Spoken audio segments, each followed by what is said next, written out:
ग्वालियर के सांसद भारत सिंह कुशवाहा आज हमारे साथ एक महत्वपूर्ण विषय पर चर्चा करने के लिए मौजूद हैं। ये विषय उनके लोकसभा क्षेत्र में विकास कार्यों से जुड़ा हुआ है और ख़ास तौर से उन विकास कार्यों को लेकर जो क्रेडिट लेने की बात हो रही है, वो इन दिनों ग्वालियर चंबल में तो है ही है, बल्कि पूरे प्रदेश में एक चर्चा का विषय बना हुआ है। भारत सिंह कुशवाहा जी, द प्रेस से बात करने के लिए आपका बहुत बहुत शुक्रिया। थैंक यू भैया अच्छा, सारथ जी। मैं ये जानना चाह रहा हूँ आपसे कि चाहे अभी जो ग्वालियर से बेंगलुरु की जो ट्रेन एक शुरू हुई है उसकी बात करें, या इससे पहले वेस्टर्न एक्सप्रेस वे की जो मंजूरी हुई उसकी बात करें, आपके जो प्रयास हैं वो देखने को मिले। आपने पहले गडकरी जी से मुलाकात की, फिर अश्विनी वैष्णव जी से मुलाकात की, तो ये दोनों प्रोजेक्ट मंजूर भी हुए।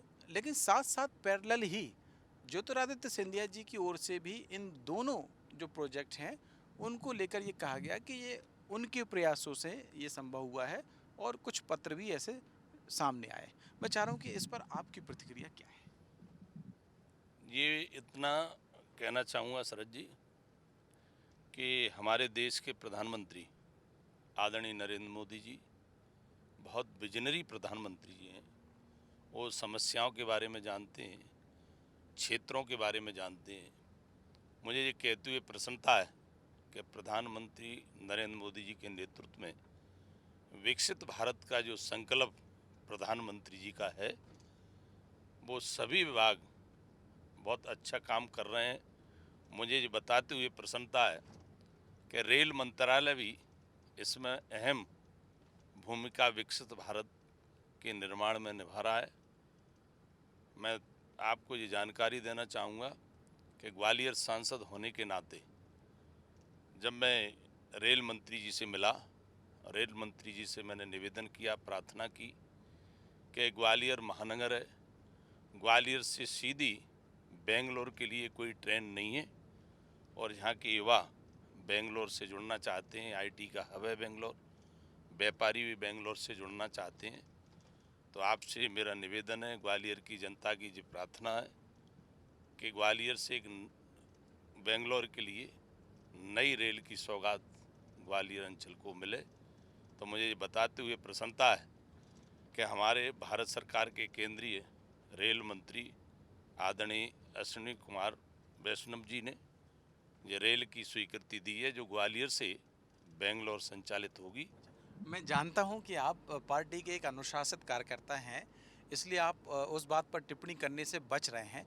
बट मैं केवल इतना जानना चाह रहा हूं कि जिस क्षेत्र के आप सांसद हैं, जहां का प्रतिनिधित्व आप करते हैं, क्रेडिट आप लें या न लें, स्वतः लें, लेकिन अगर कोई दूसरे संसदीय क्षेत्र का जो नेता है, चलिए मैं नाम नहीं लेता हूँ उनका, मान लीजिए किसी दूसरे संसदीय क्षेत्र का कोई नेता है, अगर वो ऐसा करता है, तो क्या आपको नहीं लगता है कि ये उनको खुद समझना चाहिए ये बात में, या अगर वो बड़े नेता हैं, मंत्री पद पर भी हैं, कि अगर किसी संसदीय क्षेत्र से कोई सौगात किसी को मिल रही है, तो फिर उसका क्रेडिट उस क्षेत्र के जनप्रतिनिधि को मिलना चाहिए? देखिए, मैं इतना अवश्य कहना चाहूँगा कि हमें नेतृत्व अच्छा मिला है देश के अंदर प्रधानमंत्री नरेंद्र मोदी जी के रूप में। जैसा मैंने कहा, वो समस्याओं के बारे में, क्षेत्र के बारे में, प्रदेशों के बारे में अच्छी तरह से जानते हैं कि किस प्रांत को क्या ज़रूरत है। और मुझे ये बताते हुए प्रसन्नता है कि देश के अंदर ऐसे प्रधानमंत्री जी हैं कि उन तक केवल समस्या पहुंचना चाहिए, समस्या का तुरंत निराकरण करते हैं। और रही वाली बात जो आप पूछ कहना चाह रहे हैं, इतना ज़रूर कहूँगा कि सांसद का एक क्षेत्र होता है विकास के लिए। सांसद देश की बात रख सकता है, हाउस के अंदर विकास की बात वो अपने क्षेत्र के लिए प्राथमिकता देता है। हर किसी की प्राथमिकता रहती है। और जब कोई राज्य में, केंद्र में मंत्री होता है तो वो देश की बात कर सकता है, प्रदेश की बात कर सकता है। अच्छा, भारत सिंह जी, मैं एक सवाल और आपसे करूँगा, वो ये है कि कुछ दिनों पहले ऐसी चर्चाएँ थीं कि ज्योतिरादित्य सिंधिया जी ग्वालियर में जो अधिकारी हैं उनकी जो बैठकें हैं वो करते थे, विकास कार्यों से संबंधित बैठक करते थे।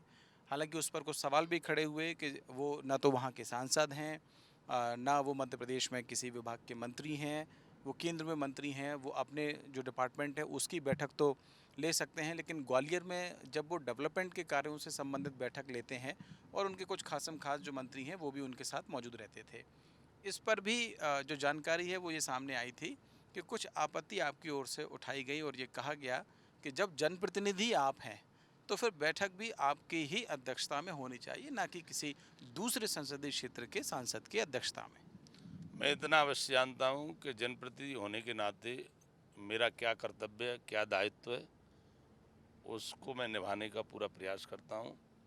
समय समय पर विकास कार्यों की समीक्षा भी करता हूँ और विकास कार्यों में कैसे गति आए इसके लिए निरंतर स्थल निरीक्षण भी करता हूँ और अधिकारियों से भी बराबर बात करता हूँ कहाँ क्या आवश्यकता है। उस चीज़ के लिए मेरी हमेशा से प्राथमिकता रही है कि मेरा एक ही सपना है, एक ही उद्देश्य है कि ग्वालियर की जनता ने जिस भाव से मुझे आशीर्वाद दिया है, जिस मन से आशीर्वाद दिया है, उस आशीर्वाद पर मैं कैसे खरा उतरूं और डबल इंजन की सरकार का लाभ मेरे ग्वालियर को कैसे मिले।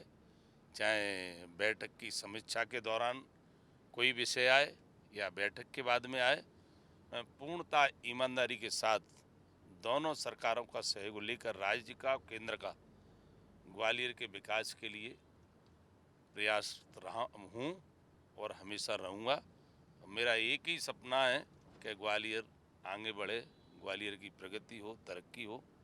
इस बात पे मैं विशेष रूप से ध्यान देता हूँ। और रही चाहे भारत सरकार के मंत्री हों, चाहे राज्य सरकार के मंत्री हों, सरकार का जो काम है, सरकारों का जो काम है, मंत्रीगणों का जो काम है, वो भी अपनी ड्यूटी ईमानदारी से निभाते ही होंगे। सरकार में हैं तो राज्य के मंत्री हों चाहे केंद्र के हों, वो भी अपने प्रदेश देश में दौड़ा करके अपने विभागों के माध्यम से काम करने का निश्चित रूप से प्रयास करते होंगे। तो ये हैं भारत सिंह जी, सांसद हैं ग्वालियर संसदीय क्षेत्र के। हालांकि हाँ, हमने बहुत प्रयास किया उनसे उन सवालों के जवाब लेने की कोशिश की जो सबसे ज़्यादा मौजू इस वक्त में बने हुए हैं। उन्होंने भले ही इस पर टिप्पणियां ना की हों, लेकिन द प्रेस आपको उन सवालों से अवगत समय समय पर कराता रहेगा। और इस बार जो सवाल खड़ा हो रहा है दरअसल वो ग्वालियर से बेंगलुरु के बीच में जो ट्रेन शुरू हुई है उसका जो श्रेय है वो, क्योंकि ग्वालियर संसदीय क्षेत्र के सांसद हैं भारत सिंह कुशवाहा जी, इसलिए उनकी ओर से वाजिब था कि उनकी ओर से पत्र आए और उन्होंने जो मुलाकात है वो भी रेल मंत्री से की थी। लेकिन इसी बीच में एक पत्र जो ज्योतिरादित्य सिंधिया हैं, हालांकि उनका संसदीय क्षेत्र जो है गुना है और वो जो ट्रेन है वो गुना होते हुए बेंगलुरु जाएगी, लिहाजा उनकी ओर से भी ये दावा किया गया कि ये जो ट्रेन है उसको शुरू कराने के लिए उन्होंने रेल मंत्री को पत्र लिखा था। हालांकि ये पहली बार नहीं है, इससे पहले भी ये जो क्रेडिट की बात है किसी भी विकास कार्य से, जो बड़ा विकास कार्य जो केंद्र की ओर से आता है उसके संबंध में हो, तो ऐसी बातें सामने आई हैं। निश्चित तौर पर संगठन इस पर संज्ञान लेता होगा और लेगा भी कि क्या वाकई में सही है और क्या गलत है। लेकिन भारत सिंह कुशवाहा ने बड़े ही शालीनता से और वाकपटुता से हमारे उन सवालों को डिफ़र कर दिया या उनके जवाब नहीं दिए हैं जिनकी हम चाहते थे जवाब मिले। लेकिन जनता है, ये जनता सब जानती है। और इस सब जानकारी के लिए आप द प्रेस हिंदी को आगे भी फॉलो, सब्सक्राइब और देखते रहें।